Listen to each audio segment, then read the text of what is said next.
Hello? Oh shit.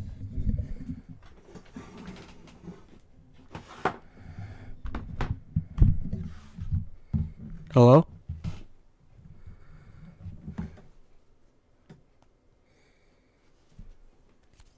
Yo.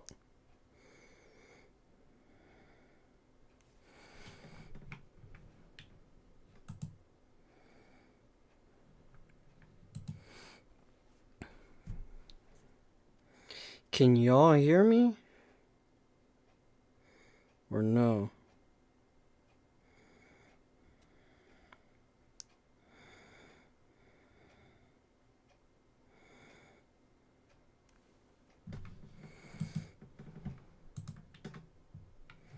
I can hear you. Okay, that's good. That's good. So right now I'm trying something else. I'm multi-streaming. I'm streaming on Twitch as well, just to see what I could do in Twitch. How are you guys today? How are you?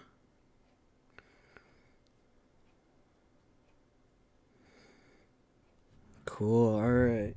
So this is gonna be a quick stream. I just wanted to do one because I was originally gonna do one on Tuesday. I just couldn't do it for reasons unknown. But we're gonna just react to honestly probably just one or two videos. I have two in specific because one of them is a continuation. The other one is just for the goofs, but I'm also gonna talk about like stuff regarding my YouTube channel. If you're interested, and even some games here too. I have a new game series for everyone. All right, you go ahead, hit me. Who am I gonna push, barrier, fire?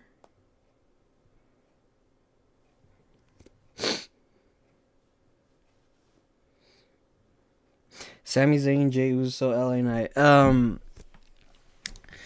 Do I do it in like realism, like realistically, what would happen, or do you want me to do like what I would do? Because they're both two different things, you know.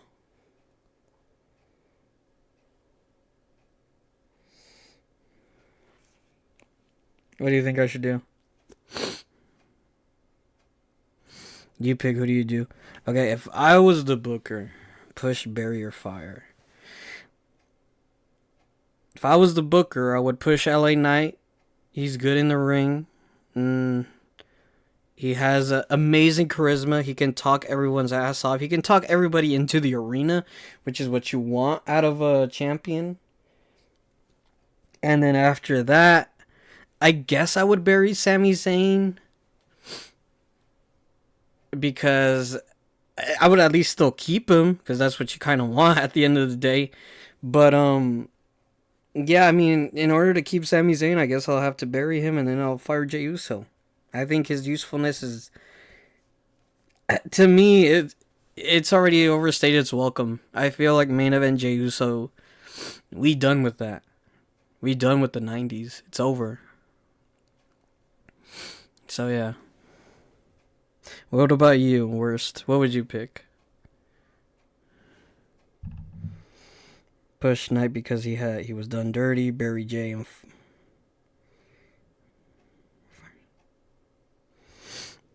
that's true, but I want to keep Sami Zayn because I actually want good wrestling in my wrestling show. I already have LA Knight for my money, you know?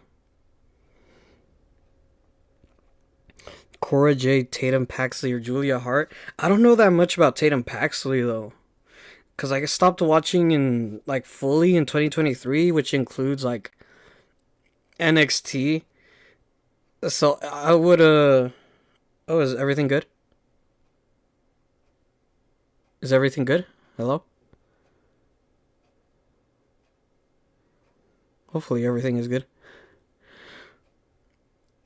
Yeah, I don't know that much about Tatum Paxley, so I'll have to fire her.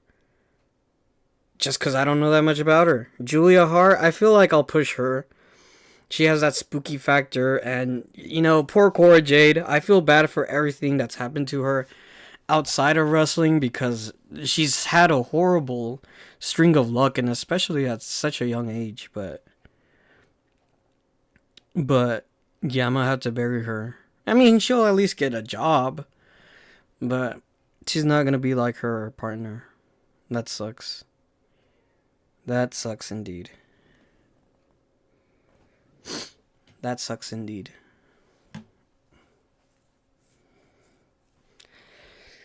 Alright, everybody, welcome. I feel like this is the cap of how many viewers we're gonna have. I don't think we're gonna have that much. I'm just gonna be honest with you guys. I don't think there's anyone in the Twitter for me to fully talk about.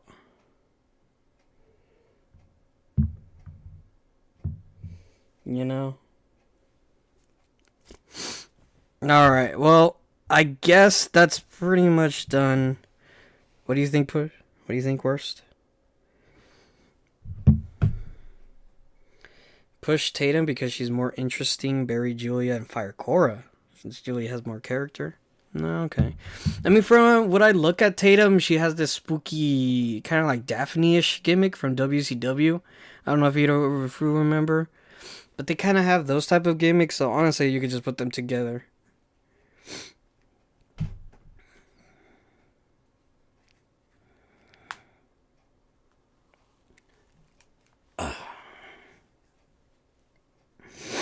Damn, I'm sick. Dude, my allergies are wildin'. I swear, I don't mean to sniffle too much. I don't know why these allergies are suddenly coming. I wasn't like this in the morning. I don't know.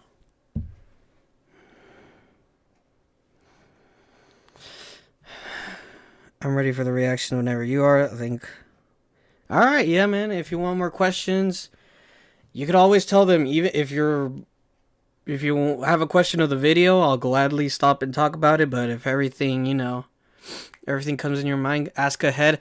But before that, I have channel updates. Thank you for everyone that has been watching every Friday the spooky videos that I have been uploading.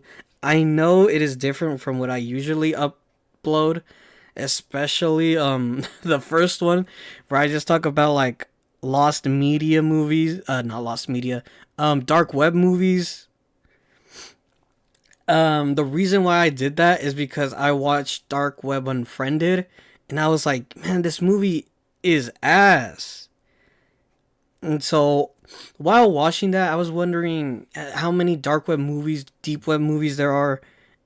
Is there like a more of them, and can I see them, and are they as bad as Dark Web Unfriended, or even better? Maybe there's some diamonds in the rough, or maybe they're ass. It turns out that they're all ass, except for Cicada 3301. That one, it's just a standard like action movie at the end of the day. But like a lot of them, Dark Web 2017, the Murder Show one, those ones were pretty bad.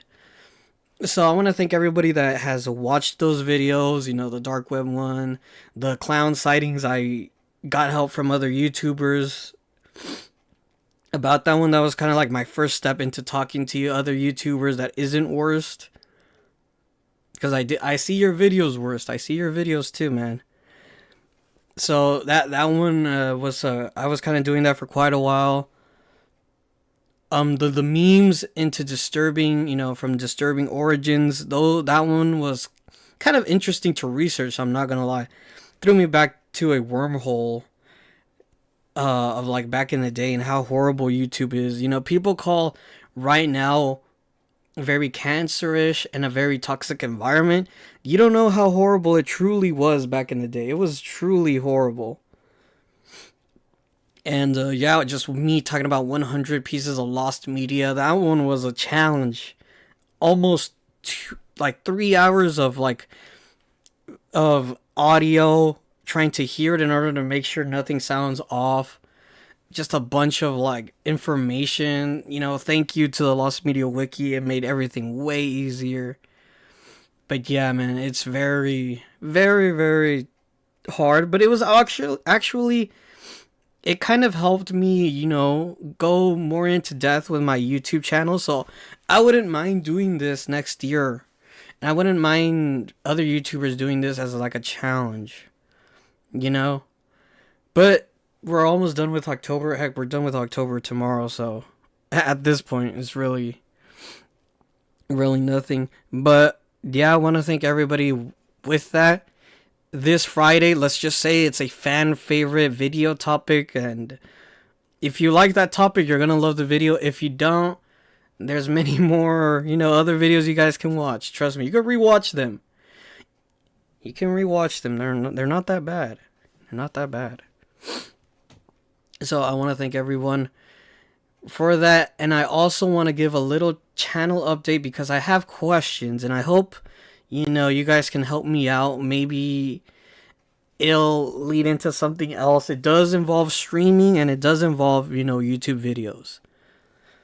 So, one of my video ideas that I did 3 years ago was me reviewing and doing a little retrospective on Jojo Bizarre Adventure light novels. If you don't know what light novels are, they're essentially books, mostly regarding the anime manga series.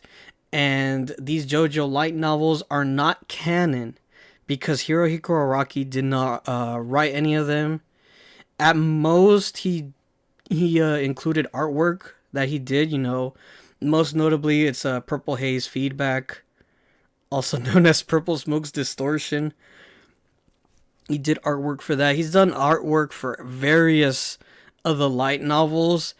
And what I want to do is I want to read them and actually finish what I wanted to do. Now, the issue I have is I don't know if you guys want me to do a kind of like a live reaction of sorts. Oh, wait, there's an ad, I think. Hello? I wonder if you guys got ads. If you did, I'm sorry. I think I just got monetization. But I don't know if you guys want me to read it in stream and that be the whole video, or do you guys want me to, to do a retrospective and talk about it?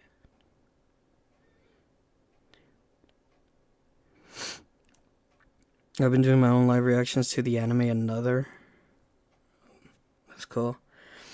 But I was wondering if you guys want me to do like a live reading, or if I should just read it, in my own time, then make a proper video about it. So I think it works. Okay. I mean, I could read it over here. Sadly it's just gonna be me reading I don't know, Georgia Joestar, so I think it works. I don't know. Because that one is super long. That one is like 999 pages. There are some, I have, and you can find them online. I have all of the light novels downloaded, PDF files. I have them all, so I can read them. Honestly, next stream, I can read them whenever I want. It could go whatever, So what I want to do is, I think I'm gonna read them here, and then I'll probably do a little like review on the story, for the little side YouTube. Yeah, you can find them online. A lot of the light novels, there you will find the PDF file.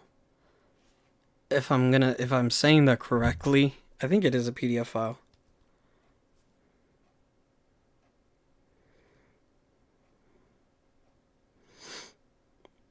I think it is a PDF file. Is it PDF file? Or am I wrong?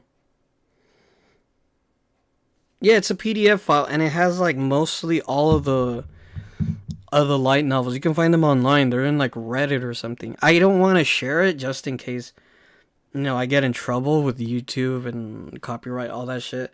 But you can find them online. Just go to the Jojo Wiki, and it'll lead you to most of the light novels. The only one that isn't there, I forgot what was the name of it. It was like a part 4 light novel that I might make a separate video about, because it does involve lost media. So tune in for that one because that one is pretty interesting. But the other ones, like even like the Lisa one that came out like 2 years ago for the celebration of Jojolian's debut, that one is like out and fully translated. So I can read a lot of them. I might even redo Golden Heart, Golden Ring because as much as that was the first one, I feel like I made a lot of mistakes. It and thank you for talking about JoJo What Ifs because another video I have is doing JoJo What Ifs, but my question is, do you want me to do a JoJo What If like stylized as me retelling a story or me just, giving you bullet points? You know what I mean? Do you want me to tell you, okay, so this JoJo video we're gonna if Speedwagon had Hamon, he's just gonna slice up Dio and Jonathan lives. Or do you want me to tell you a like little story, Speedwagon did this? You retelling it as a story. You know? Cause I feel like it's different. I could do both. I could do both. I could give you guys like little details. I think that's what I might do. Because I have, as I said, I have folders of ideas, documents. I'm gonna redo the Speedwagon and Fugo betrayal video. If you didn't betray them, I have so much JoJo ideas. So that's why I kind of wanted to get rid of my lost media thing by making the 100 pieces of lost media. So I just have so much JoJo stuff. I even have some non-JoJo stuff, but that's going to be more for December. But for right now, for November, I'm trying to eat good. So I am thinking of doing that. I don't want to say next week I'm going to start with the reading light novels. Because I don't want to, give you guys... I don't want to, like, false advertise it. But if it is, I'll do it. I'll do it. But yeah, I have so much for you guys. I have everything from part 1 to part 8. And I also have one more question for you guys. So any what ifs you plan to do. Let's just say I have a folder. I'll give you a spoiler one. I'll give you 2 spoiler ones. What if Kakyoin survived part 3? And what if Giorno was in part 6? And those are the ones that I feel like everybody wants to like know about. I have some crazy ones. I have one from part 7. I don't want to spoil it because I don't think you watched part 7. But that one is pretty good. I think I have one regarding like... Oh, what was it? Like part 5? I have a good amount. But I don't want to tease. I don't want to tease too much.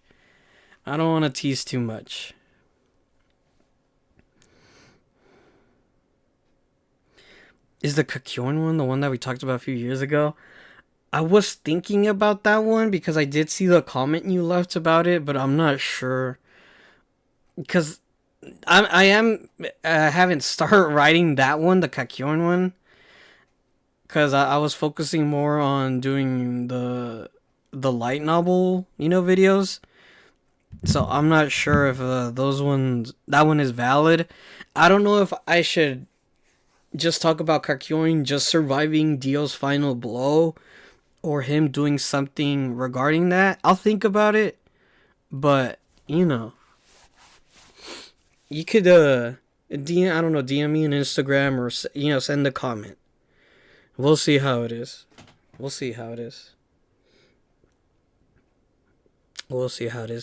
also bought All Star Battle. It was on sale. It was like $20 to get everything. The online shit is ass. It is ass. I haven't had one fight. I have my own Kakyoin Lives timeline. I can share it if you like. I think I've seen a little bit of it, but I don't remember. I have goldfish memory, dude. But I might I could watch it so I can like differentiate it, and then we can compare and contrast if you want. Yeah, yeah, you could share it if you want. But yeah, I'm also the best Foo Fighter player in the world. Just to let that out.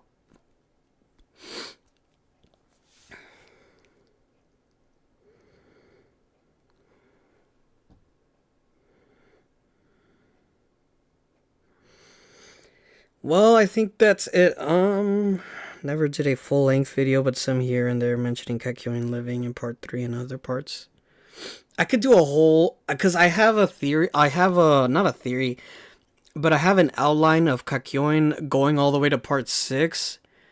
But I don't know if I should like rearrange stuff from part 3 or just him surviving part 3 and him going to part 4, I'll see how it goes. If the story is a little too fan fictiony, I'll just go to him surviving part 3 and going to part 4. But we'll see how I can differentiate the story.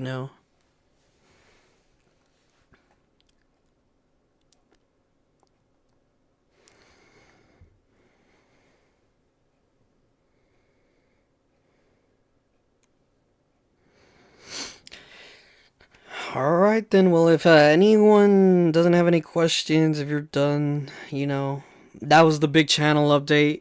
Again, thank you everyone for watching the videos this month, the YouTube shorts too. As you could see with the ads, I'm fully monetized now, so we'll see how this YouTube thing goes. But I have a quick game for you guys. I have a quick little game for you guys. And I really hope you guys like this game. Because I'm not really a gamer to say the least.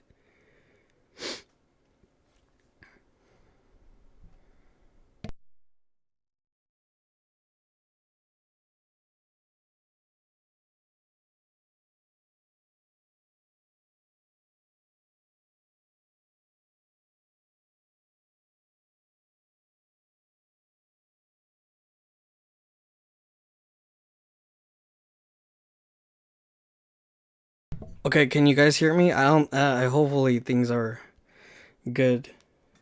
Can y'all hear me? Can everyone hear me?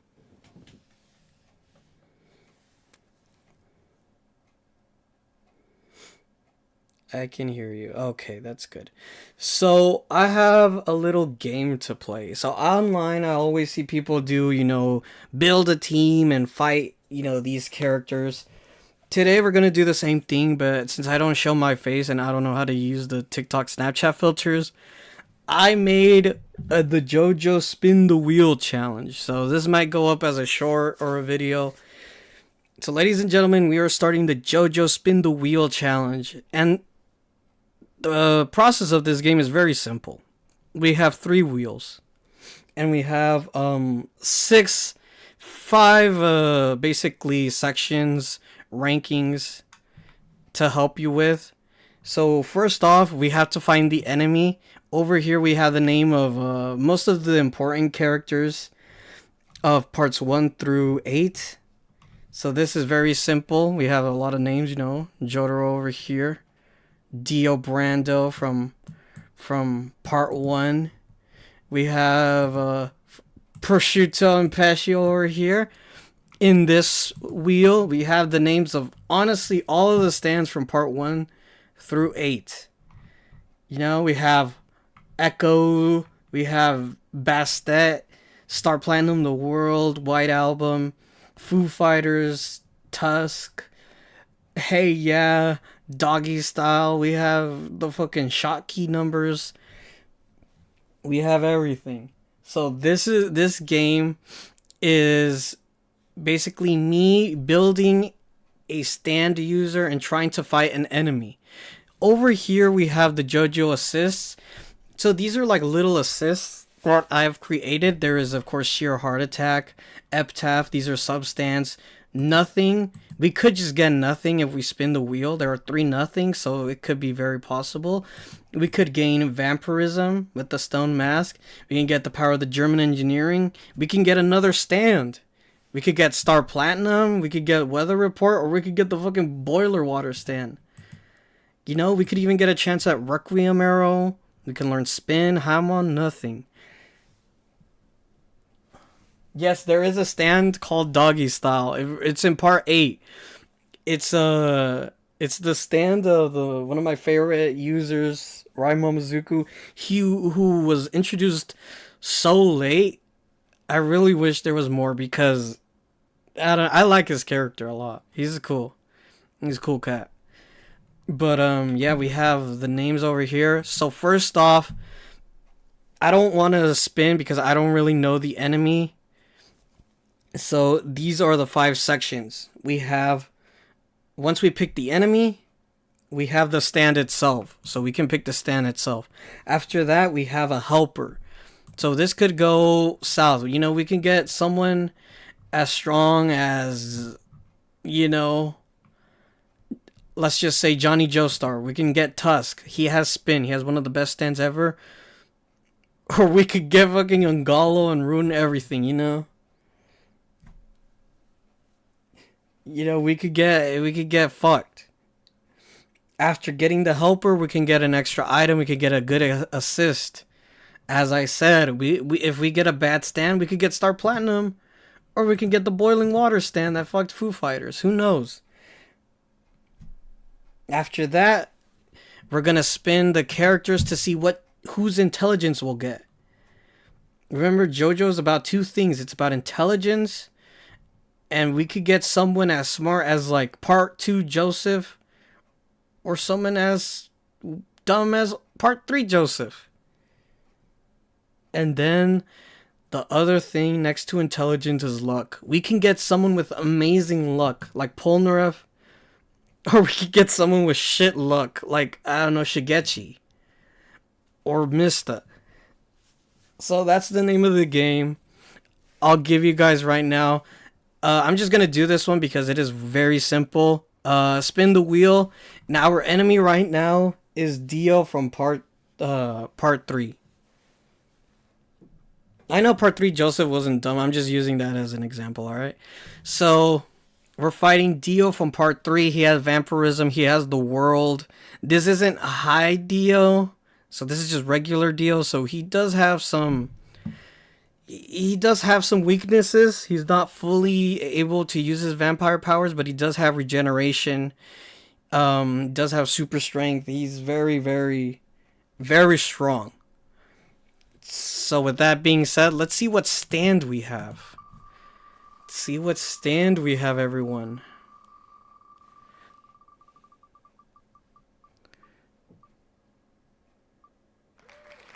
Brainstorm. If you don't know what this stand is, it is essentially a bunch of little, like, I call them Rubik's Cube pieces, but they're little, like, things that attack the person.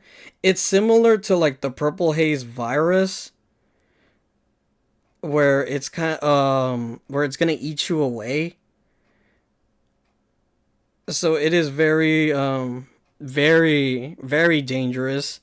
But with Dio, I don't know. I don't know if that's a good thing. I don't know. So with that being said, we're gonna need someone to help us.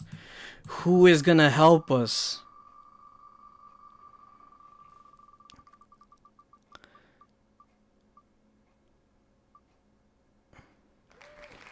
Immediately, I like this. Jotaro Kujo is gonna help us to fight Dio. I'm already seeing good signs. I am seeing good signs. Let's see an extra item. Maybe we can get another substance. We could get Star Platinum too. We'll double team Dio.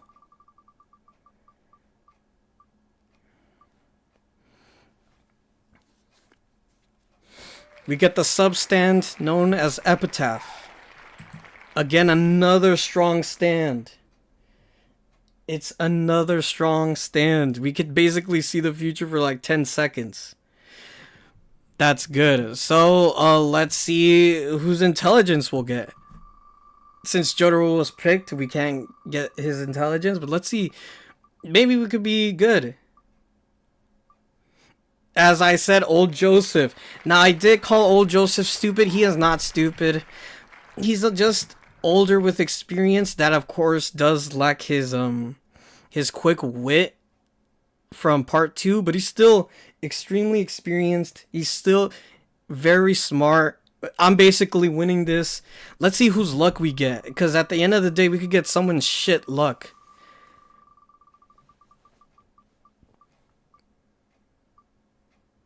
Doppio's luck. Doppio's luck. I mean, he did basically have good amount of luck when he fought Risotto Nero, because technically he should have died at that fight. So honestly, you know, with my stand brainstorm, with the help of Jotaro, and with the help of Epitaph, Joseph from part 3's intelligence, and Doppio's luck, Dio's dead. Dio is dead. And that's the end of the game. What do you guys think of the game? I think it's a little fun game. We could do there are other types of games out there. So I feel like that we could do this. We could do this.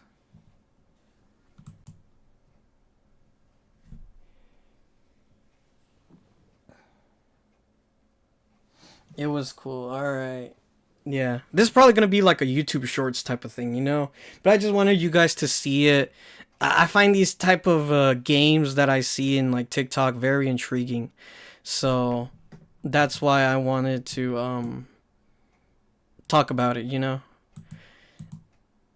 So now that that is under the way, thank you guys for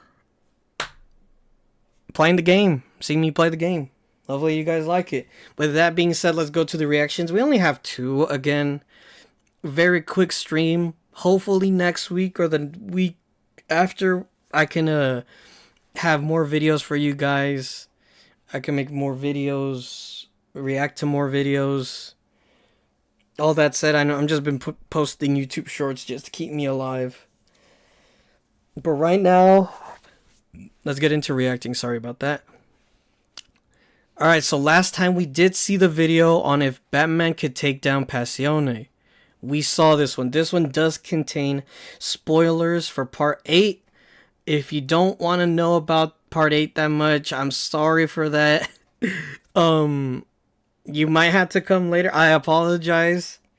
I just wanted to continue this video because we did see the previous video. But we'll be reacting to if Batman could take down Toru and the Lokakaka organization. If you don't know who Toru is, he's the main villain of part 8. The Lokakaka organization is the main villain group of part 8. So we're gonna see how it is. Yeah, you can come back in like 30 minutes. Because in those 30 minutes we'll watch this video. We're gonna watch a special video. It does involve Jojo, but let's just say it's gonna be special.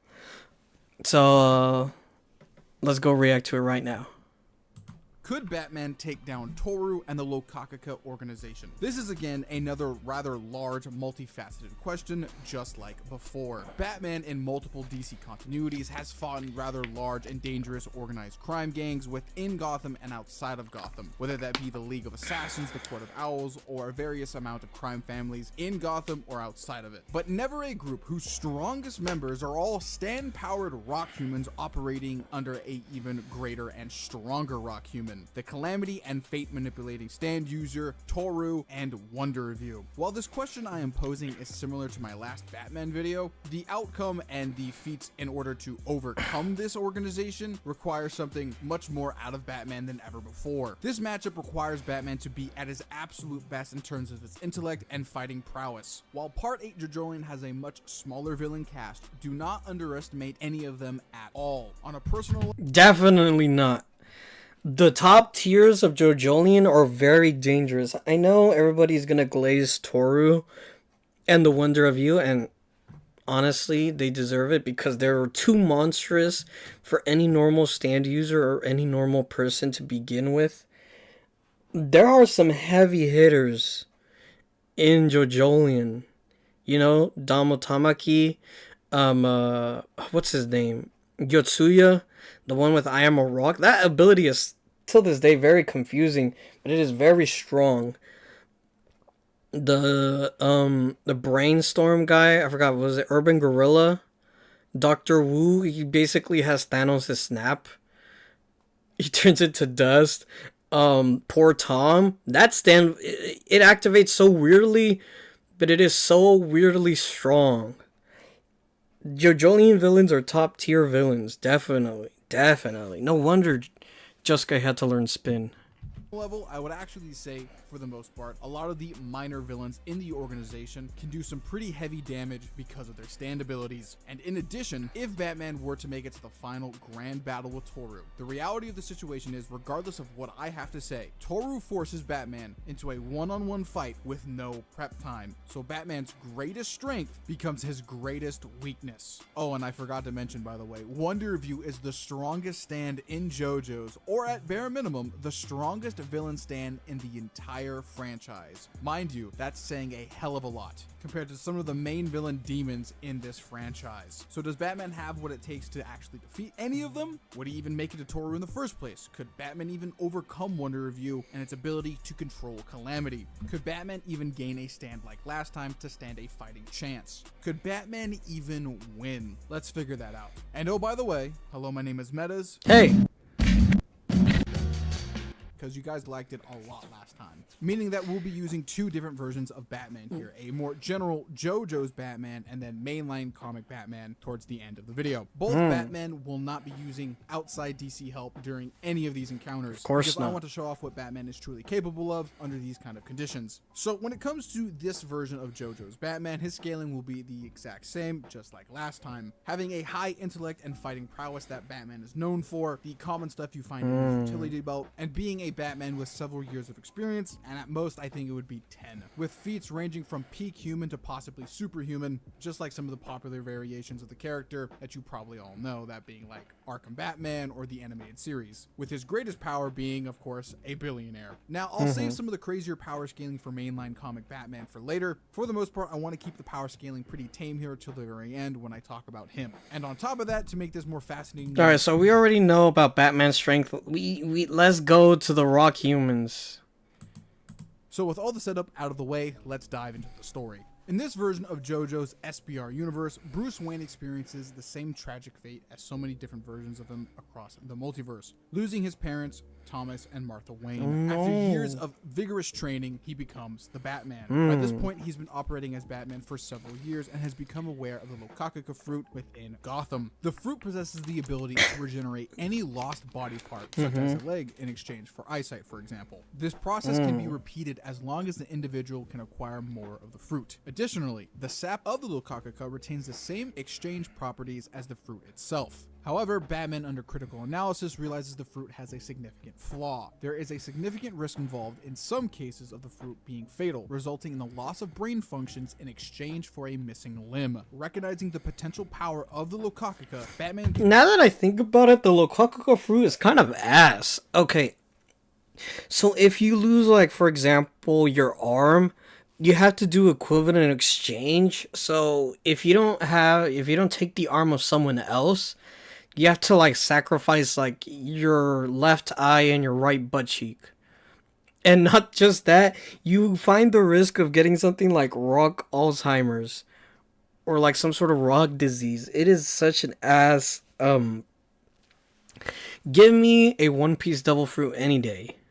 Theorizes a new grafted fruit or a potential Lokakaka-based drug could be possibly developed. However, if mishandled, these creations could lead to dangerous consequences, especially in the wrong hands. Batman now finds himself tracking down the Lokakaka organization in Japan in order to stop its trade of a very dangerous and potentially world-changing fruit. So for anybody wondering, I think Batman would ultimately determine that where the fruit is coming from is Morio. Why and how? Well, we could easily say the person who had the Lokakuga in Gotham probably told Batman, but I would assume through Batman's very, very good detective skills that he would probably narrow it down through world events and similar side effects that occur with people who take the Lokakuga and try to narrow it down as much as possible. Yeah, to Japan, to before Moria. somebody says, wouldn't Batman figure out the medical industry would profit a lot from this thing, so wouldn't he just go to the hospitals in Morio in order to, investigate there? You're smart. I like you. But no, that would make this video incredibly short, so we're not doing that one. So we'll move on. Batman arriving to Morio gets a clue pretty fast that this place is pretty bizarre. What clues him off is the walleyes of Morio. Some years before Batman actually showed up to Morio, an earthquake had occurred, revealing the walleyes. The locals don't go near the walleyes due to the weird properties it possesses. However, recently though, 2 men have been discovered underneath the ground near some of these walleyes. One of them being dead and named Yoshikage Kira. Now, knowing Batman's detective history, Batman of course would read the coroner's report and ultimately determine that this man has very odd things about his body, some of them being very similar to how the Lokakuga and the exchange works. However though, instead of replacing one limb for another, Yoshikage Kira's body has replaced whole limbs that don't match with his body. I think in this moment, knowing how smart Batman is that I think he would ultimately determine that somebody has already figured out how to modify the Lokakuga. So Batman does get a little bit worried here. However, he can't theorize for too long because just like in the original story, the muscle of the Lokakuga organization here is here to tie up loose ends. Facts. And since Batman needs info here, he does not engage with the 2 that are there. Those being Tamaki and Yotsuyu. So with these 2 being in Batman's sight, he of course goes after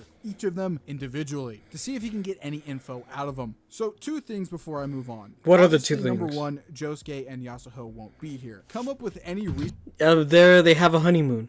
for this. I want Batman to fight all these guys one-on-one and not have like any team interference here. So maybe like Bruce Wayne helps Josuke after, the whole waking up right next to the walleyes thing and tries to help the man who clearly has a loss of memory. And Yasuho, for whatever reason, just doesn't show up in this universe. And second, we will be going in chronological order of when the villains show up just for convenience sake. That being the case, Batman tracks Yotsuyu to the Higashikata estate. I still think regardless of the timeline, whether or not Josuke is there or not, Yotsuyu still would scope out the Higashikata estate for evidence of the new Lokakuga being there. Why Yes, he does sir. this is both Josefumi Kujo and Yoshikage Kira, the 2 halves that make up Josuke, were found near there. So it would probably be the most obvious spot to look for the Lokakuga around there. So the Dark Knight and the first rock human we see in the franchise have their first encounter. How is this fight playing out? Now, if you were a fan of my last video, either being a Batman fan or a Jojo fan, you're probably asking me right now, does Batman gain his stand like last time? And of course, yes, you guys absolutely adored Good Grief, so I'm putting him back in the story once again. He has to have a stand. If he doesn't have a stand,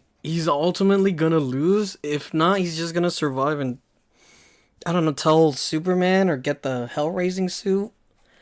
Now, for the new fans who don't know what I'm talking about and why Batman gains a stand here is, well, stands are the manifestation of one's fighting spirit. And Facts. since Batman has that in droves and the walleyes he was at previously unlocked those latent abilities, Good Grief activates during his fight with Yotsuyu. So what is Good Grief's stand ability? Well, Good Grief is a wearable Remind stand me that about it. looks like Batman's cowl. When looking at Batman, while Good Grief is active, Batman is perceived as a bat-like demon with an intimidating aura that petrifies his enemies due to intense fear. The So Duke Dent. No, I'm just kidding. That is glaze.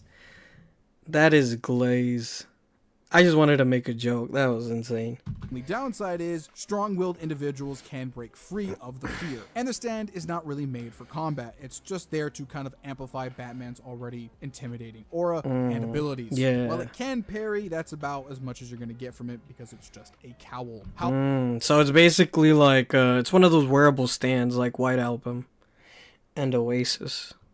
However, though, regardless of that, Batman has an advantage finding him first and basically beats him in every category possible. Whether that be agility, combat, overall intelligence, etc., etc. Oh, intelligence, yeah. Quite literally cannot fathom Yotsuyu being a threat at all. And even if he tries to hide away using his rock human abilities, he's still a creature that gives off energy. So Batman will probably be able to find him through heat seeking alone. Something that he is known for depending on the character you're looking at for the Batman. And well, well, I Am a Rock's ability to pick a specific object to target you, progressively getting faster and hitting harder. Thanks to Batman's mobility, thanks to his utility belt, and just overall athleticism, I highly doubt this ability would actually be highly effective on Batman. So with Batman having almost every advantage in the book here, Batman interrogates Yotsuyu and comes out with a few pieces of evidence here. The biggest one being is, well, there is an entirely new species of humanoid on the planet, that being the rock humans, and this group in specific are selling the Lokakaka. Aside from that, I don't think Batman would get a lot of information out of Yotsuyu. Being a low-ranking member and just not knowing what information he actually holds within the original manga, this is where he stops being important. However, with Batman's no killing rule, could he return to the group and become possibly a threat for later? Answer, no. Thankfully, actually. You see, because rock humans operate under different social norms in their groups, they only work in groups together because of monetary value. So once that stops or is threatened, they just kind of leave. This is stated within the JoJoian manga in different related chapters. That is true. The thing about rock humans is they don't really believe in human connections. That is why I forgot what's his name. That one guy that turned into a monster. This guy, he has that stand Blue Hawaii. That's why his story was interesting, because he did find, love and connection and stuff like that. A lot of rock humans only team up with each other in order to, get benefits or whatever they want. Monetary gain, food environment, just to get ahead of their life. They don't really have a connection that humans have regarding like family members or loved ones. Plus, if he did return to the group battered and beaten and just they're just gonna kill him. The reality of the situation is Toru and Wonder Review, or maybe one of the other rock humans, might just kill him for the lack of him not being strong enough to defeat Batman. So more likely than not, with any future rock human as well, they just kind of fade into the background after Batman beats their ass. So with Yotsuyu out of the way, let's move on to Tamaki. Now, this one is going to be much more interesting, as Vitamin C, Tamaki's stand, is much more deadly than I Am a Rock. Vitamin C has the ability to soften anything to an extreme level, so much so that a simple piece of paper can cut through the human body like butter. However, though, the ability is only activated once you touch a surface that Vitamin C has also touched, and knowing the conditions of this fight and Batman finding Tamaki before that can even happen, because Tamaki needs a little bit of prep for his stand to work, Tamaki will be at a disadvantage here. However, Vitamin C is a very close range stand type, which means Batman's options are kind of limited here, as Batman is a close range fighter. However, though, that's only partially looking at Batman's kit. Remember, this is the Dark Knight we're talking about, and he has a whole host of tools within his utility belt. So batarangs and various versions of the batarang can be used here in order to even the playing field.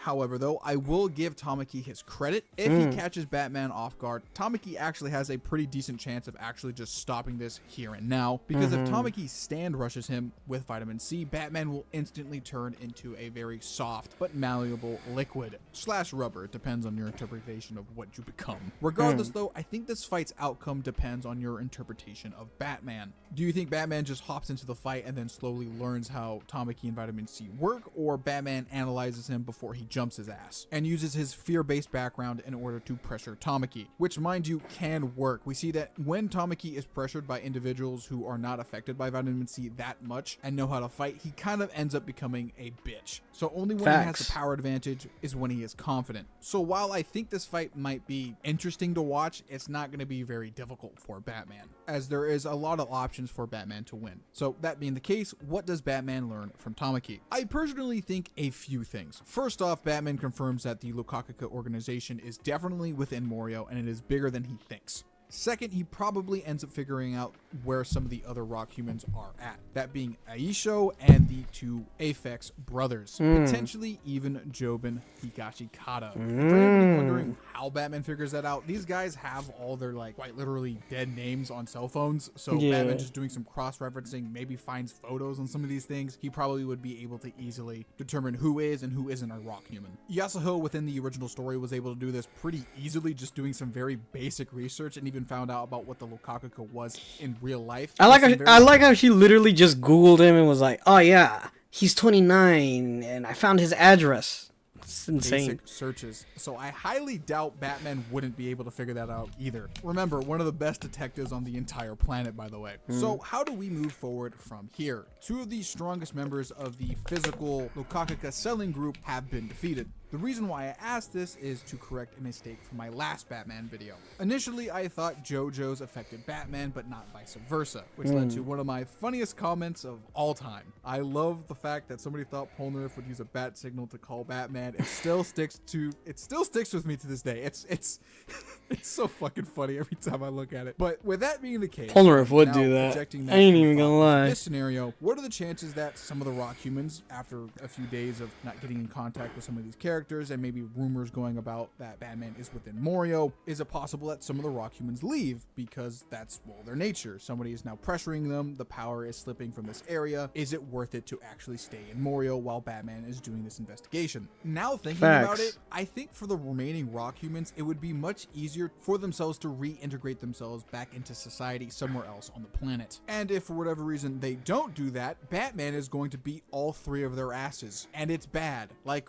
really, really, really bad. Aisho, I think I'm pronouncing his name right, I'm bad with Japanese, is a highly paranoid person. Batman being Batman and also having good grief as a stand makes him like 4 times weak to Batman. On top of that, his stand, Dubiwa, requires Batman to get touched by him, which that's a death sentence in and of itself. And even if he does touch him, trust me, Dubiwa's ability to make somebody hold their breath isn't gonna do shit to Batman. Trust me, Batman can hold his breath and beat your ass, no problem. Nothing. He has the Tibetan monk techniques. He can breathe through anything. Burger of a fight. And looking at the Aphex Twins, while the ability to switch one object from one hand to another is interesting, and the other brother having the ability to throw out toxic gas is interesting as well. The fact of the matter, let's just say it, their stands are ass. If I had that as a stand, I would be severely mad. Okay, I could like make my hand into a key and swap them and throw like a gas ball. Ass. matter is Josuke, with his subpar fighting ability, but still good enough, was able to beat the shit out of both of them with some difficulty. Mind you, Batman is a martial arts master. Tibetan monk. Dumbasses are also getting their ashes handed to themselves. Whether or not either of these fights take place, Batman has enough information here to go off of to find the researched part of the Lokakaka organization. And on the off chance they do happen, Batman has more info on rock humans and probably has some dirt on Job and Higashikata. So just like in Jojo in the midway point, the plot kind of changes to focus on looking for the Lokakaka and the rest of the rock humans. So that being similar to this case, what does Batman know at the current time? Batman in the moment has been dealing with the physical Lokakaka seller group / cartel members who had some involvement in the death of Yoshikage Kira. And for whatever reason, some of his body parts were swapped out with somebody else's, being something very similar to the exchange that the Lokakaka can do. And at the current point in time, Josuke is off screen doing something. So I would figure Batman tries to look into Yoshikage Kira's background to figure out his mom. who he was. And shocker, Yoshikage Kira was a doctor whose mother is currently in the hospital with a very powerful disease affecting her body. Batman, being the genius detective that he is, comes to the conclusion that more likely than not, Yoshikage Kira wanted to use the Lokakaka to fix his mother's ailment. However, for some reason, was killed by the group in question. So Batman, or rather should I say Bruce Wayne, pays Holly Joestar Kira a visit. However, by this point in the story, Holly Joestar Kira is in critical condition and her medical bills are not being paid. So I think in a wholesome moment, Bruce Wayne, seeing the efforts of a child who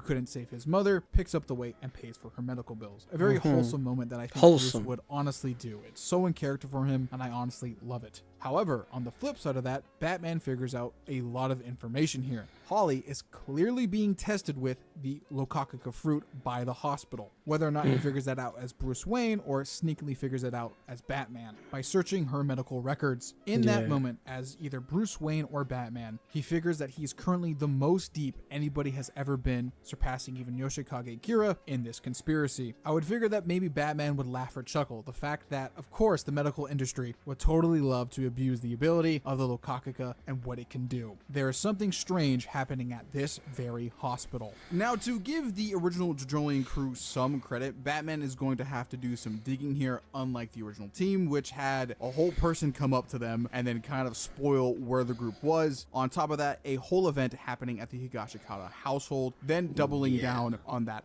original encounter. So it will take Batman some time here to figure out the rest of the rock humans that are working at the hospital here. And for the person saying, well, if he's investigating for rock humans, wouldn't that mean he would eventually meet Toru? That is a possibility, but for this example, we're going to say for whatever reason, Toru is really good at hiding and Batman doesn't find him. Yeah, I was gonna say, if he was at the hospital, wouldn't Toru notice?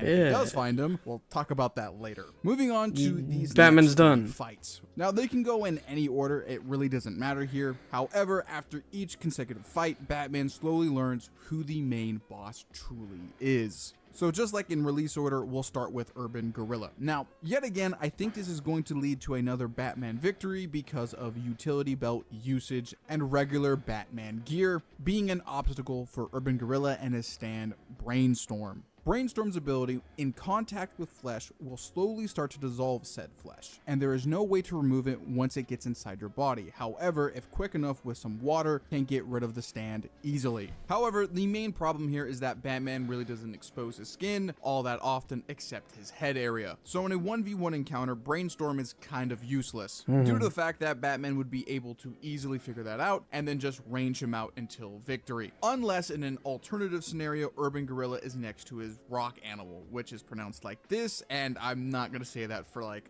the next 2 minutes. That's absolutely insane. The rock animal's ability is to dive in the ground, basically No. while Urban Gorilla sits inside of him. Oh, do re mi fa Much sol la ti do, more I think, effective to right? catch an enemy off guard. Now, while I think this would cause Batman a little trouble at first, if this is the encounter that actually properly happens, it won't be too big of a deal for very long though, as I believe because of Batman's fighting genius that he will eventually tech out Urban Gorilla over a period of time, similar to Josuke and Mamazuka within the original story, by going to higher elevations in order to confuse Urban Gorilla and his animal, as I see Batman using batarangs in order to confuse him on top of the surface of the earth. While much more interesting than the last few fights, I don't think this fight is going to be really that crazy for Batman, so much so that he's defeated. I think this fight is relatively easy for him to win because of his normal Batman equipment that he usually has, on top of the fact that he has a very effective stand here, plus his fighting genius. So at the end of this fight with Urban Gorilla, Batman's suspicions are confirmed, and there are rock humans operating at TG University Hospital. So the investigation continues. However, though, the next fight might be actually pretty difficult. So difficult, in fact, it might even be more difficult than the Tamaki fight. Enter Ozone Baby and I told you, Ozone Baby is so busted. Now, Also, the stand design, Ozone Baby's very underrated stand design. stand ability is a long-range stand with the ability to pressurize closed rooms to such a degree that the human body starts to fail, and once placed outside a pressurized room, depressurized sickness starts to occur, affecting the body from the inside out. This stand is so powerful, in some cases it will just cause the body to implode, looking at Mamazuku Rai for example. So that being the simple explanation of how Ozone Baby works, how does this fight play out? Well, I think it depends on a few factors. What are the factors? Two in favor for poor Tom. Number one, if Batman is 300 feet away from Ozone Baby with no ability to get across to him very fast in order to defeat him, depressurization in an open area will kill him. Number two, being 300 feet out in a pressurized area indoors without being able to tech it out, being opening pressurized areas and then depressurizing them by opening and closing them, would more than likely kill Batman. Now, in both of these scenarios, Ozone Baby and poor Tom clearly have the advantage. However, throughout Batman's entire career,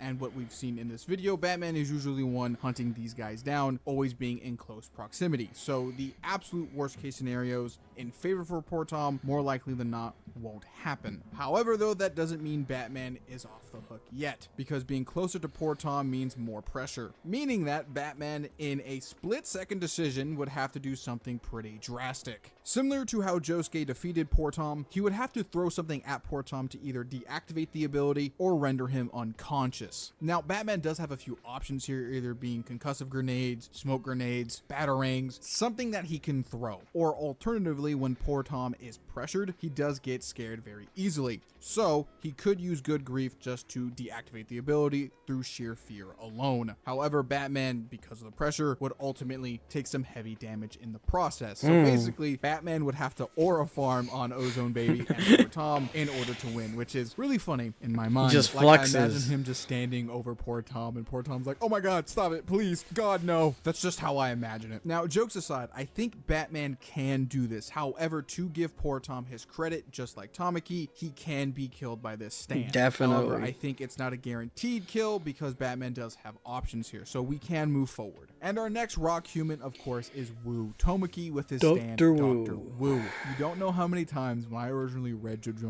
I got those two confused. Regardless, Dr. Wu's ability is very, very simple. It has the ability to basically disintegrate Wu Tomaki into very small rock fragments that float in the wind. However, in contact with the human body, can either possess the human body or give the human body a severe allergic reaction once within the human body. Now, originally, I thought this fight would end up becoming a classic Jojo is running away from the villain type of fight until the Jojo figures out how to creatively execute a finishing move in order to stop the pursuing stand, which happens twice in Jojo, actually, and both of them involving Josuke and kind of Johnny one time. And then technically Joseph too, fighting Wamu, but that wasn't a stand, that was a pillarman. Regardless, there's a few of them. However, though, I came to the realization if this Batman is experienced at least 10 years of fighting his rogues gallery, I would assume he's already fought in Mr. Freeze. And since mainline comic Batman has What is he talking tendency about him where he keeps a lot of his stuff in his utility belt in order to defeat certain villains or heroes at all times, I would think that Batman would actually have cryo grenades on him regularly in limited supply in his utility belt. That's true. Honestly here, this might be a solo utility belt victory for Batman, just being because he's fought enemies very similar to this in the past. However, if you don't like that answer, I think Batman would slowly figure out that Wu was trying to enter his body and he's clearly trying to ride on the wind. Literally. So Batman would have to get into an environment where air is not a factor, or at least a heavy factor, in order to subdue Wu Tomaki. To be fair, the way he was originally defeated was kind of bullshit and very scenario based. The team really did get lucky fighting him. So I will give Batman some credit there. He'll probably have to discover. Didn't Josuke just get fragments of Wu Tomaki and then he's like, these fragments are gonna be added with diseases, so he just gave him AIDS and cancer and all these deadly diseases. Something. So Wu has at least a slightly That if I better chance remember, of defeating if I Batman. remember correctly, I think. And then he did the original crew because this fight is not taking place at the hospital, so he can't be destroyed or subdued by medical cement. So Batman now has defeated most, if not nearly all, of the research team. On top of that, he's also destroyed most of the actual movement team as well. However, Batman knows for a fact that if the head of the monster is not subdued, it will come back. So after gathering enough evidence, Batman figures the only person left within the hospital that could be a rock human, shockingly enough, is the very top man at the head of the board, the head doctor. Batman comes to this conclusion after fighting the 3 previous villains who all had medical degrees or medical knowledge in order to keep their occupation up and their disguise up at the hospital. So Batman figures it has to be the same with the head doctor. So the Batman pursues him, ultimately activating the ability, and the first encounter with Wonder Review immediately starts, wherever that may be. Now, for the Batman fan that doesn't know how Wonder Review operates, the ability goes as the following. Any form of pursuit, whether that be physical or just thinking about it within your mind, will activate the ability. Literally, I could be I need to get Toru. I immediately get hit with a calamity. It is so unfair how broken Wonder Review is. Pursuit of the head doctor, Toru, or Wonder Review itself will activate the ability. In the pursuit of these 3, Calamity will knock into you at varying levels. At first, heavily crippling you, and at the very highest echelon, just killing you. Perceiving Wonder Review in very close proximity, or Toru himself, will cause instantaneous death of some calamity very soon to you. Said objects can be anything: furniture, rain, random shit falling out of the sky, and a whole other plethora of things, even your own attacks. and may or may not influence other people around you for Calamity to even get worse. Hirohiko Araki, the author of JoJo's Bizarre Adventure, has stated in a volume statement that Wonder Review and its ability to be Calamity and manipulate Calamity is one of the strongest JoJo villain abilities, if not the strongest JoJo stand ability in general for the entire franchise, beating out stands that can stop time, skip time, loop time, fast forward time to the end of the universe itself with infinite speed, and stands that have the ability to manipulate good fortune in general, on top of so many other different villain stands. Toru and Wonder Review are the strongest. So, does JoJo's Batman have any option to defeat this character? I'm gonna cut it to it briefly to you. Fuck no. No. In the original story, by the second time, Josuke and What is Batman gonna even do? He's gonna unlock spin? He can't do anything. Mamazuku Rai try to pursue Wonder Review, Rain becomes hyper deadly and makes both characters get closer to death than any previous stand encounter in the series. If it wasn't because of an inconvenience time with the police saving them last second, Josuke and Mamazuku would have died to Wonder Review, just like that. Just some simple rain that would have carved bullet holes in between them both would have killed them. No grand battle of philosophies of Calamity versus Miracles, Rock Humans versus Humans, just a simple off-screen death for Toru against his enemies. Now, I will play devil's advocate here and say I think Batman is smart enough to survive the first few calamities once pursuing Wonder Review and Toru. Hell, he might even figure it out. But the problem is he has no options to defeat him. In the best case scenario, he draws out with Wonder Review, and that's not his original plan. You see, I think Josuke and Batman would come to the same conclusion to make Toru and Wonder Review pursue him. However, once in close proximity with Toru and Wonder Review, what does Batman do? Because he can't get close to him because that would activate Calamity, killing him in the process. Even if he tries to seal him away somehow, Wonder Review has the ability to go through any material object, as Wonder Review almost acts like a ghost, meaning that Toru would somehow eventually break out of this sealment of some kind. Meaning that the only way to effectively defeat Toru is to get him close to you, then make an elaborate plan to get him into an area of effect to kill him. Yes, this is Batman's only option, but it's like one of those weird traps where like, it wasn't intended for you and I kill you. But in that process, even if you kill Toru, Wonder Review still permeates after his death, becoming a roamless stand, basically effectively a curse of the nearby area, affecting everybody and everything, meaning that Batman will die because he killed Toru. In the original story, the only way to defeat Wonder Review is through something illogical, as Wonder Review is a logic-based stand that manipulates the logic of the universe and its rules. And sadly, in Batman's base kit, he has nothing of this level. It's all logical. In order to defeat Toru and Wonder Review and come out alive. Meaning that in Batman's best case scenario of just defeating Toru, at bare minimum, Wonder Review would be a roaming curse of a stand, a plague to Morio, with possibly Jobin, because he's still alive in this scenario, finding the Lokakaka on the Higashikata estate and becoming a fruit and medical billionaire, killing his father for the head of the family. Unlike the original story where he survives. The middleman always wins. Now, like I said previously, Toru could have shown up in between the last 3 stand fights, meaning that Toru and the Lokakaka organization could have survived, ultimately winning in this scenario. So to answer the question, could a JoJo's Batman take down Toru and the Lokakaka organization, is a probable no. However, there is a bit of hope. Could a mainline comic Batman actually defeat Toru, Wonder Review, and the Lokakaka organization? Now, to do some very quick power scaling, a mainline comic Batman is vastly stronger than a JoJo's Batman, even without a stand. In terms of combat prowess, he is basically the 3rd or 4th strongest person on the planet in terms of martial arts. The only characters beating him are literally Wonder Woman, a demigod, Lady Shiva, and Destro. Mind you, those 2 above him are superhuman. In terms of intelligence, Batman is on par with Lex Luthor. Mind you, Lex Luthor has shown feats of being comparable to Brainiac, with a 12th dimensional level intellect. That's pretty damn big. And in terms of overall physical stats, he is more or less peak human, with some cases of speeds of Batman reacting to being FTL at bare minimum. So Batman is pretty powerful in terms of DC Comics. On top of all of that, Batman has nearly 100 years worth of scaling because all mainline Batmans have been fused into one, the one that we're currently talking about right now. And thanks to 100 years worth of scaling, that means Batman has encountered supernatural things in the past before, so he would be able to sense stands as well. So current Batman is incredibly powerful. He gets hormone from the Tibetan monks. There, he can see stands.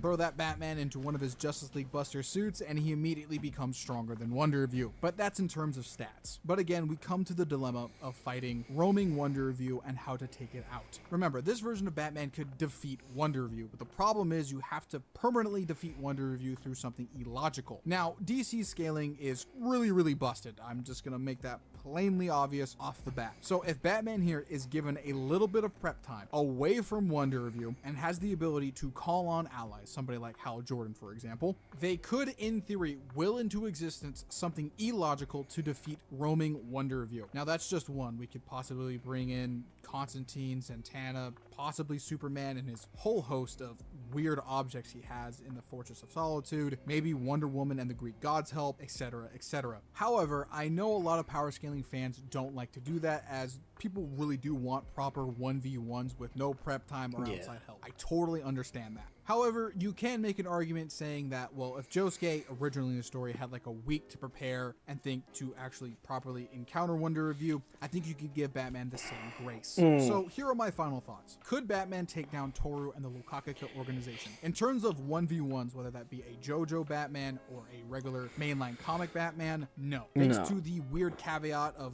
having to defeat Wonder Review through illogical means that Batman in base without any help will probably lose more times than not. However, if you give Batman the same amount of prep like Josuke did with a mainline comic Batman with all of this scaling, I do think Batman could do it with help from very specific characters within the DC universe. You gotta love that DC cosmology scaling being out of reversal sometimes. Love boy, it. That was a lot to cover. And sorry if I missed any.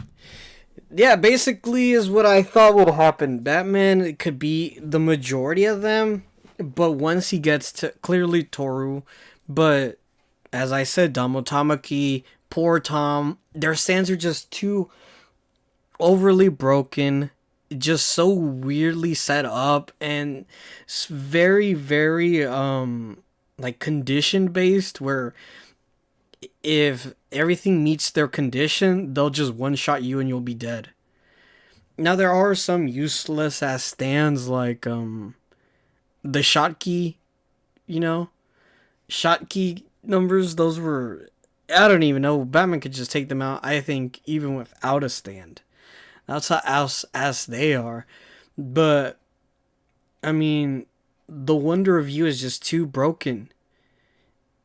The fact that after defeating Toru, you have to beat the Wonder Review just as a concept of law is insane. It becomes a law of calamity. It just becomes it becomes a curse. It is so insane that you have to do that.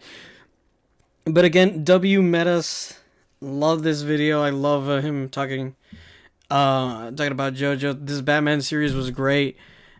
And him talking about Part 8 Jojolian, I started this channel.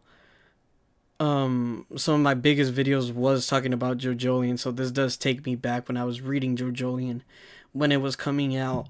I loved it. Yeah, Wonder Review is broken. So with that being said, is everyone still there? Or is Worst still there? Or did everyone leave? I know some people were leaving and coming back. Don't worry, we're done with this. No more Jojolian shenanigans. No more Jojolian shenanigans.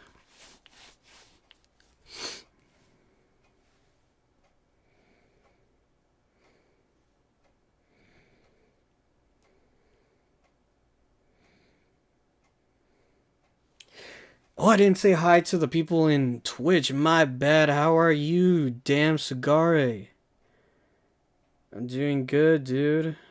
I'm doing good. Thank you for joining the stream. My bad. I've been focusing on YouTube. I'm doing good. I'm doing good. I am doing good.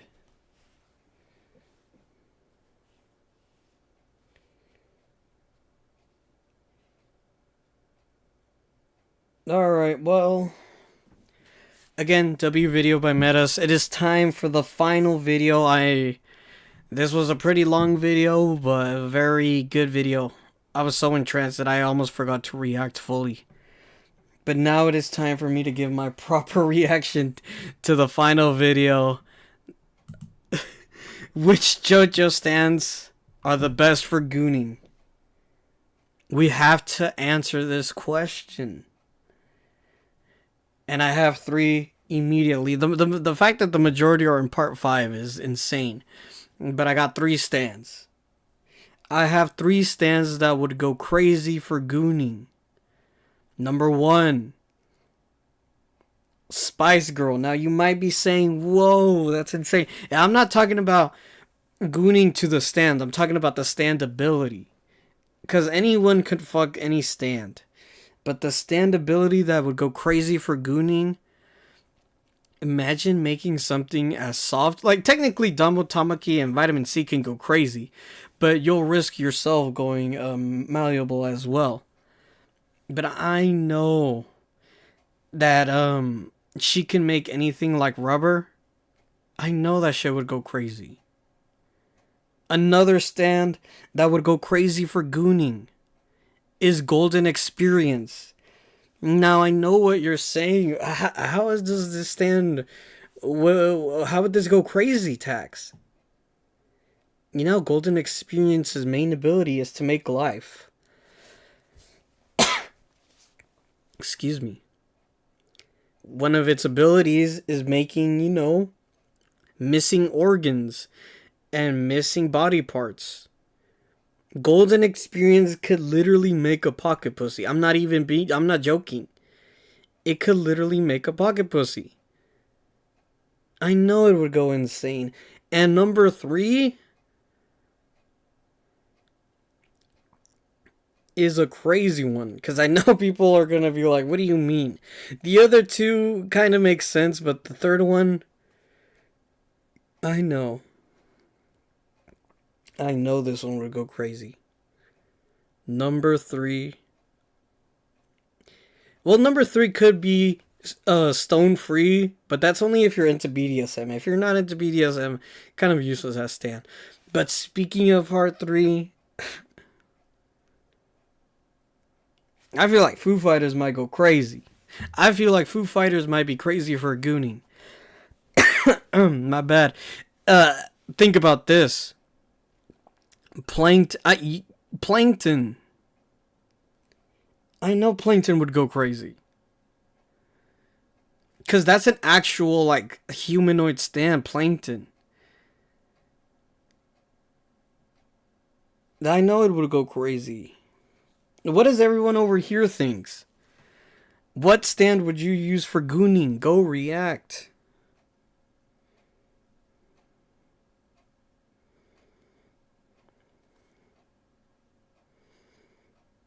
What stand would you use for gooning?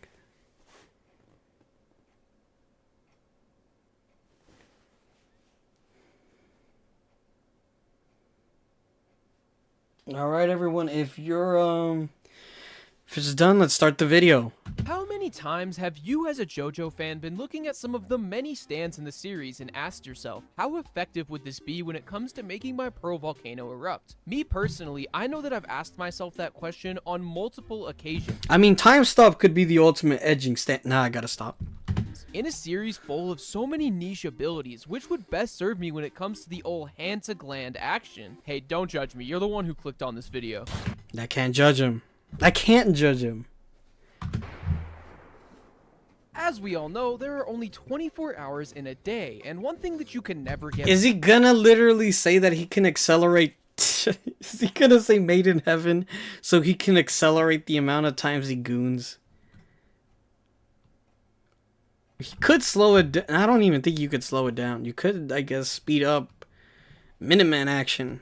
Back is your time. We live in a world where you have to work to survive. Not only that, but you also need to maintain your interpersonal relationships, and for a lot of people, they don't even have an hour of alone time in a single day. How are you supposed to get those lengthy sessions in while also optimizing your life schedule? Enter the world. The world has the ability to stop time for up to 5 seconds, meaning that you could easily cut down on the time it would take to get a session in. And although this may technically shorten your session, therefore making it less impressive, as a functioning member of society, everyone will have times where they have things to do. And what happens if before one of those times you need to quickly get a goon on? Family dinner in 20 minutes? No problem. At work and you need to quickly get one in before your next meeting? Light work. There is no limit on the amount of times that Dio can use this ability, and there is seemingly no definite answer on the cooldown, as we have seen Dio absolutely spam this ability. So taking that logic, you could easily cut a 4-hour... Now, there is a chance that the reason why there's no cooldown is because Dio's a vampire.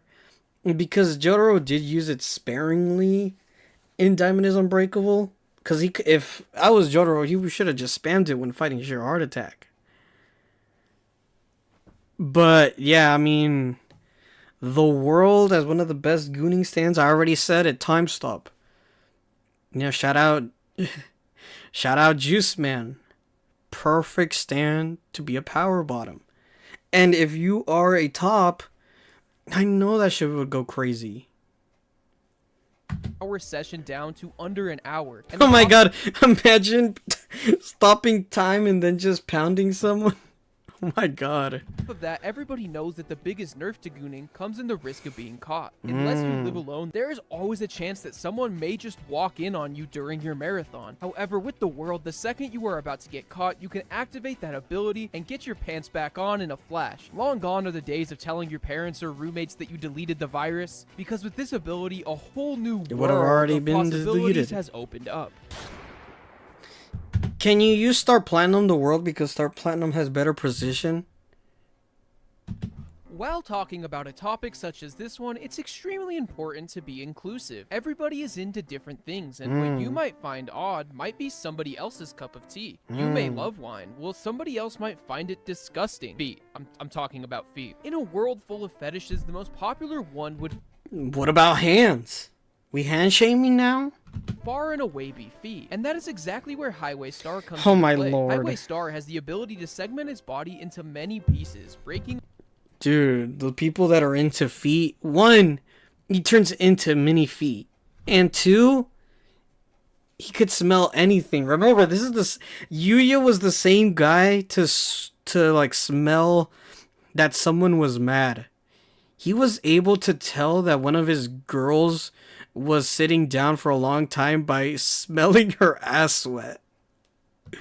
apart my into God. flat pieces that are, well, shaped like feet. Those pieces then chase their target endlessly until they catch them And he can drain them dry. start to steal their nutrients. However, the feet themselves don't necessarily need to steal your nutrients if the user doesn't want them to, although some people might be into that. I'm not going to shame them. So for all you Freerun fans and feet lovers out there, you could easily be covered in feet while you're trying to get the job done with just the simple snap of a finger, which is why this stand makes the list. If I'm being honest, this stand is a massive reason I made this video, because I wanted to make feet jokes. Anyway, moving on. Picture this. You have the manly urge to go out into the woods and just start fishing. And that's when you start to get a little tingle. You see, it's been a whole 5 hours. If he says Beach Boy, I'm gonna crash. If he says Beach Boy, I'm gonna crash. Or is he talking about Clash? Oh my Your god. last goon sesh, and you begin itching at the opportunity to get a quick one out while you're in Mother Nature. And you just happen to stumble across the tree from the summer Hikaru died. At this point Sugar in time, Man? your rank is currently Emerald Edger, meaning that you have evolved to the point where your hands just don't get the job done anymore. And it just so happens you have none of your special tools on you. You're far away from any bit of society, and oh no, your phone is dead. What are you going to do? How are you going to goon? But with Spice Girl, this problem is no more. Because What did I Spice say? Girl's main ability is softening. When Spice Girl hits something with her fist, it can soften into a rubber-like consistency. Anything, rock, metal, or even trees can be turned into rubber. Rubber that cannot be punctured by a stand even as powerful as the notorious B.I.G., meaning that you now have access to a special Oh my god, what is this, Charlie? anywhere and at any time. What Not did to I mention, say? If you're lacking in the imagination department, the stand itself not only looks good, but has a personality of its own. If you were able to swoon this respectful stand, you would then become an unstoppable force of Gundam. One that is no longer bound by the need for tools, because you could create them whenever and wherever you need. And I think it's safe to say that with this ability, you could easily rank up to Grand Masturbator. Whoa. Coming in next, we have Killer Queen. All right, now we're done. We're done. Thank you guys for watching this video. Thank you guys for watching this stream. I'm done. How the hell are you gonna goon to Killer Queen? Now, I'm not talking about, as I said, I'm not talking about the stand. I'm talking about the ability. Okay. I know what you might be thinking. How can a stand whose ability completely and utterly destroys anything it touches without leaving a trace be good for gooning? And I found myself thinking the same thing, but I really wanted to figure out a way to make this one work, because look at how attractive this stand is. The stand itself will already provide plenty to look at, but that alone is not enough to get it on this list. And then I realized I was thinking too in line. I was a sheep trapped inside of a small box that the world wanted me to think was completely closed. I was a fish that thought the world was confined to its small aquarium. I was a Rent-A-Girlfriend fan thinking it was the greatest piece of fiction That's sad.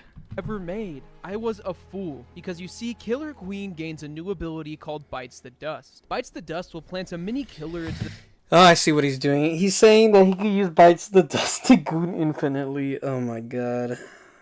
Oh my god, oh my god, oh my god. target's body, and if Kira's identity is revealed in any way, the mini killer will blow up its target, but not just the target, also time itself. Do you see where I'm going with this? Yeah. Any good goon sesh should last a long time, and if possible, never end. Now this will take a bit of prep time, but the payoff will be immense if Kira was able to set up the right set of circumstances. One where his identity would be revealed directly at the tip of the mountain, right at the edge of glory. He would then go back in time an hour, creating what would effectively be an infinite goon cycle, a cycle of infinite goonage on par with that of the golden rotation. One where you can go on as long as you want without losing any time. This guy is a madman.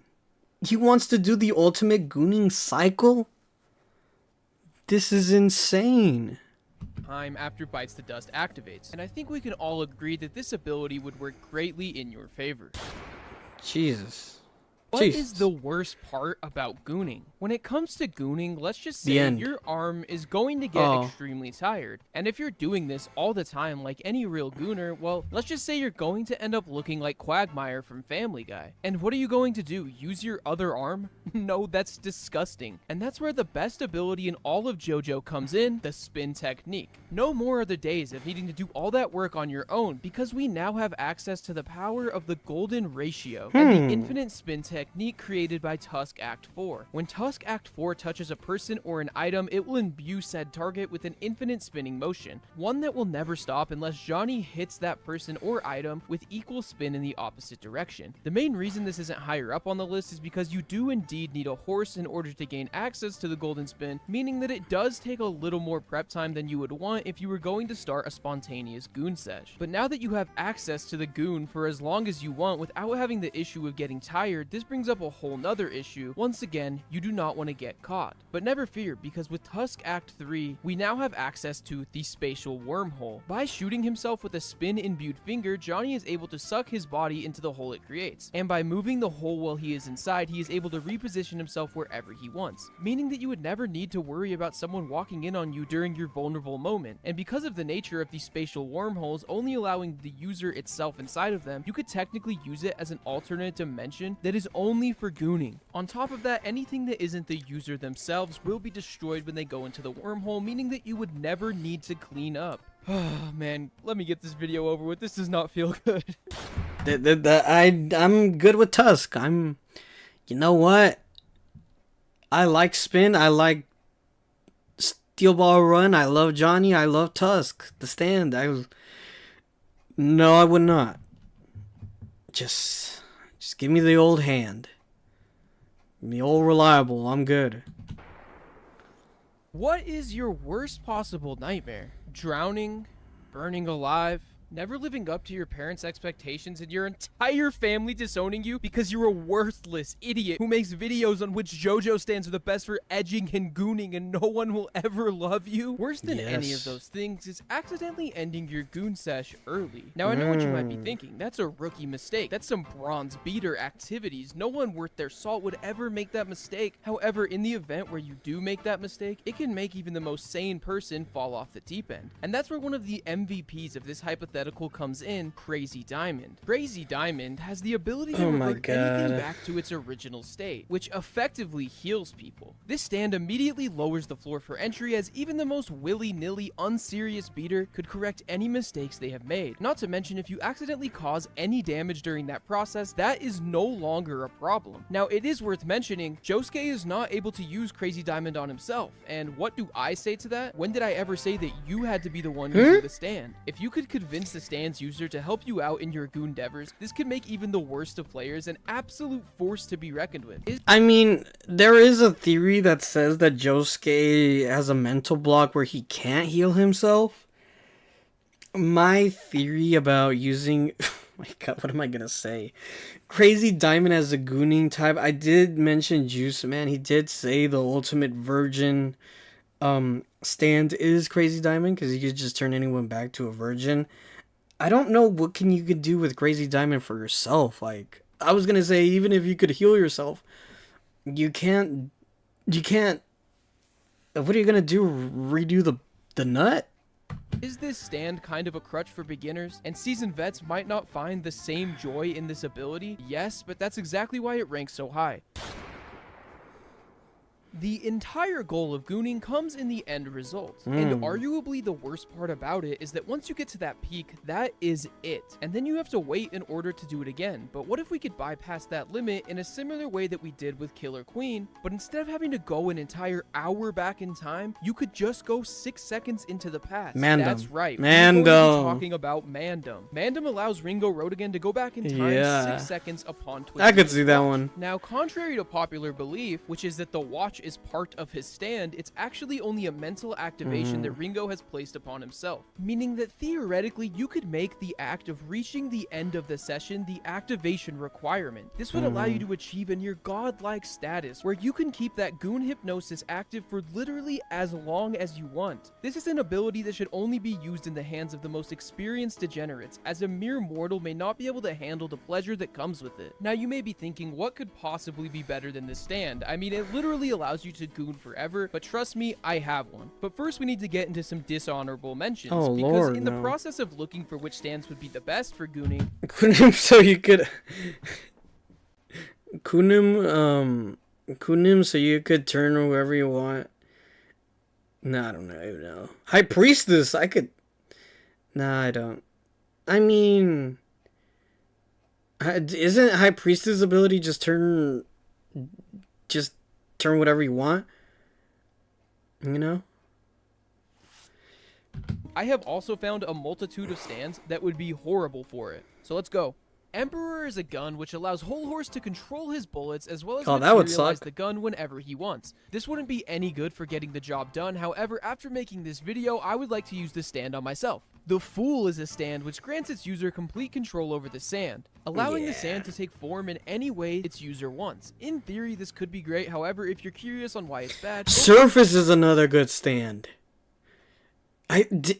Oh wait, Surface is another good stand because you could just turn your puppet into whatever you want. The thing is, it's not a morally good stand.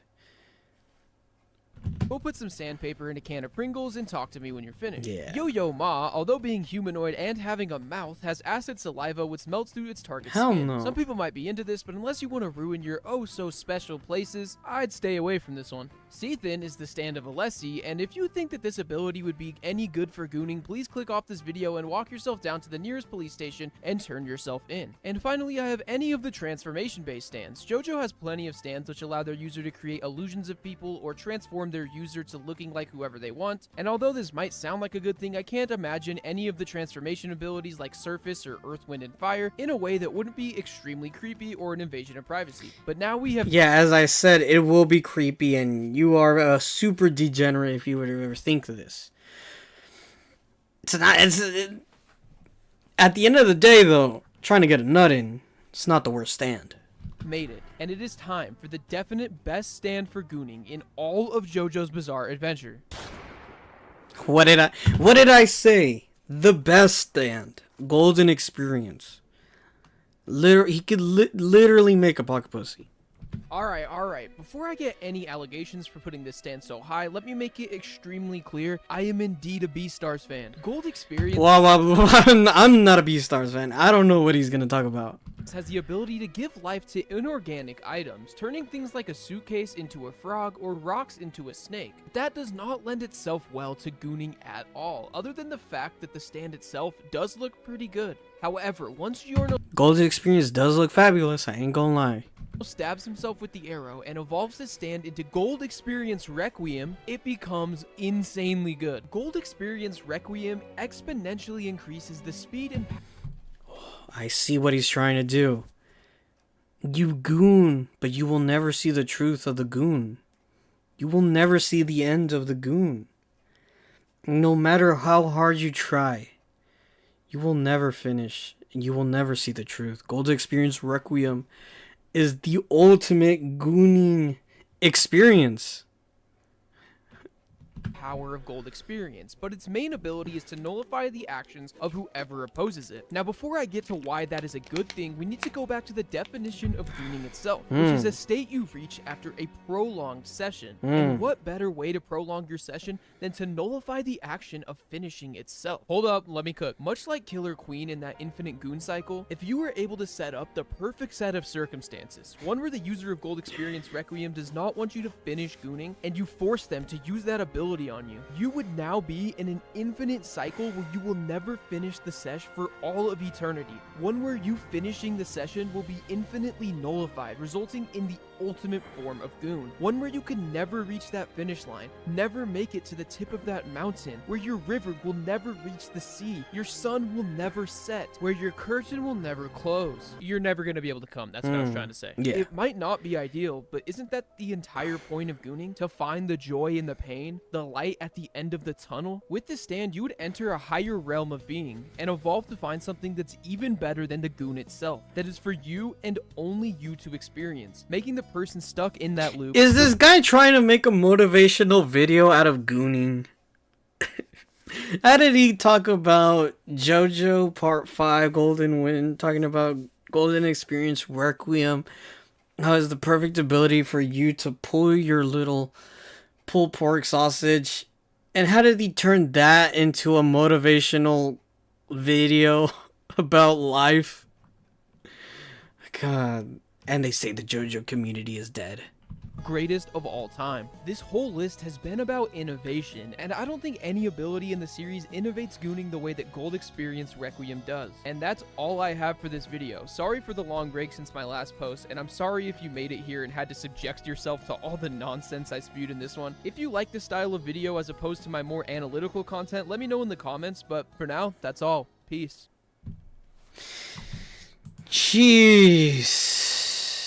Jesus. Well, I don't know about you. Half of this list was understandable. The other half, nonsensical, weird, trippy, disturbing, nonsensical. If you wanted, you could even say bizarre. But this video, I saw this video go a little viral on Twitter when talking about JoJo, so I just wanted to talk about it. Hey man, if any gooners are out there, let's see. Heaven's Door removes his ability to goon. Not King Cole, take his dick and balls away. Bohemian Rhapsody, I could see that, but that's also in the vein of like Surface and Earth, Wind, and Fire. Like Yellow Temperance. Yeah.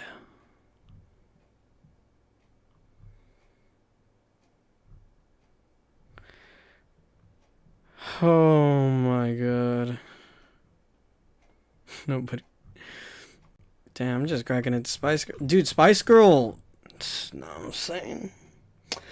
But yeah, what a insane video and what an insane stream. It's almost time for me to, honestly, it's time for me to go. But again, thank you guys for watching so much.